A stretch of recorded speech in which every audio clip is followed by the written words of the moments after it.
Okay, welcome back. If you're following along in the appropriate order, you will have seen the limitations that we just ran into with the resolution of the unified skin when we're trying to display the unified skin on uh, these small little filaments of hair that we're creating with the armature brush. Okay, we've maxed out the resolution on the slider, 1024, and it still isn't enough. I'll just quickly show it again so that you can see the problem before I show you the solution. And it's not so much a solution as it is a workaround because it's not ideal, but it will do the job for us. Okay, so essentially the way that ZBrush works out what this resolution is it takes some volume unit cube in ZBrush kind of coordinates, and it slices up 1024 along each axis of this volume and then projects that through the mesh. And if the thing that's being projected or being tessellated is really, really small relative to the scale of the cube, then you're not going to get very many polys for each kind of thing that is trying to tessellate. And that's what's happened to us right now. And the solution for this is we can do it a couple ways. I'll show you just quickly what we're going to do, and it ends up being in the deformation palette, and it's hitting the Unify button. And you can see when you hit Unify, it essentially scales whatever subtool you're unifying or whatever tool you're unifying into this unit cube, right? And so you can see our guy is separate now, so I'm going to turn him off. And so all this stuff is big now, and that's a little bit of a problem, but you'll see that as I preview these things now, I can get a good result with much lower resolution on the slider. So we're at about 512, 528, and we're starting to get the kind of form in here that we really want, what we really intended, right? So probably around 700 will be okay. That's probably good enough, right? That captures all the fine little curves and turns. Slightly bulks up these intersections. Those would go away if we went a little bit higher. And we can do that. Again, this is obviously creating more polygons as you do this. You can see it's not too bad. It's 52,000. So we'll go even a step higher. Again, the same technique will hold as previously. We'll take this and we'll sculpt it up where appropriate, and then we'll decimate it to just optimize these small shapes. Okay, so you can see that we could let's just go all the way up and call it good. But you could use anywhere in that range. Most of those were acceptable. I expect this to be pretty tight in here now, which is really what you want. You don't want your hair filaments that are coming in near each other to expand too much at the intersection. That's not how hair really behaves. Okay, so look at that. That's cool. The problem is obviously that it doesn't match our head, right? So we can scale this back down and just kind of make unified skin, add it back as a subtool and scale it down. But you'll have to do that for every hair bit that you do. If you're only doing one, that's okay. But if you're doing multiple, like you might end up doing, just to keep things clean and separate, then you might instead want to make a duplicate copy of the head and scale him up. So unify him, and then I'll just delete all these guys to show you the workflow that I'm suggesting. Okay, so if I go back to this guy, what I suggest is that you do something like duplicate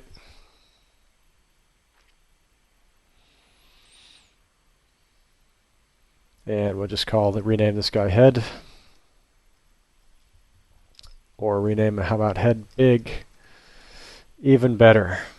Okay, and if we go down to level 1,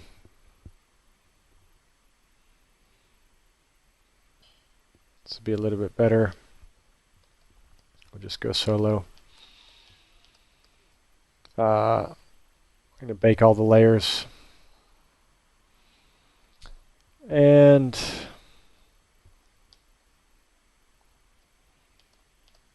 grab this guy like so.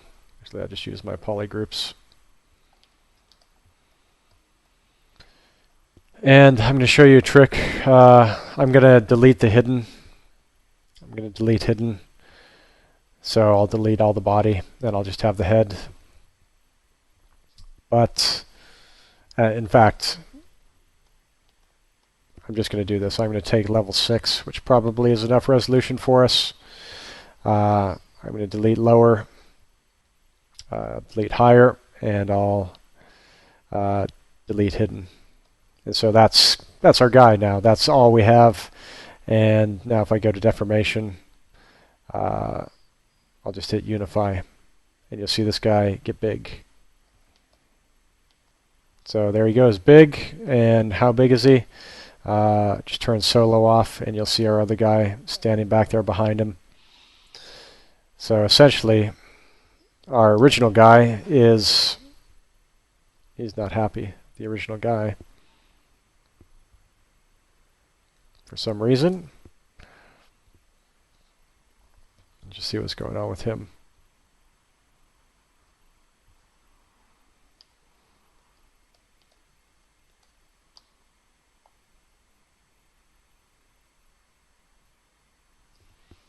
I just want to show his body, see what happens here.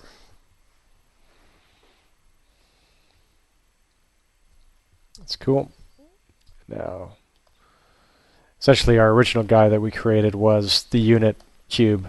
Right, so he was scaled to fit in that volume, and so if we did anything at any kind of retessellation at his scale, it would be the appropriate size. But because we're working at the scale of hair filaments, this is not going to be enough. Right, so instead, what I'm proposing is that we just kind of hide this guy, like so, and just use head big. Now if we append a Z-sphere to this guy, you see it's not as big as it was before. Well, it is actually the same size, but you get the idea. Our head is bigger. Okay, and now we can just go in and do, actually let me just get this guy out here so I can see what color he is. And he's the right color. I just did Shift A. So in draw mode, again, we're back to doing small little armatures and crazy little things. Little smooth will join these segments back up that are stretched a little bit too much. And go back to sketch. Adjust the depth. Put some of these on the surface.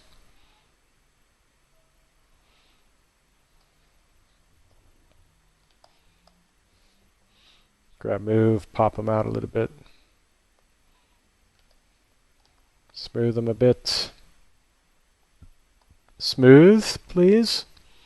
Smooth draw enabled, better. And remember, pop some of these out of the plane that they were created in for a better effect. And you get the idea. I won't belabor this too much more.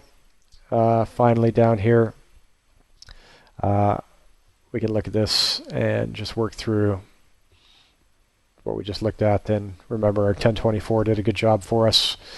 That actually is pretty good right there. And make unified skin.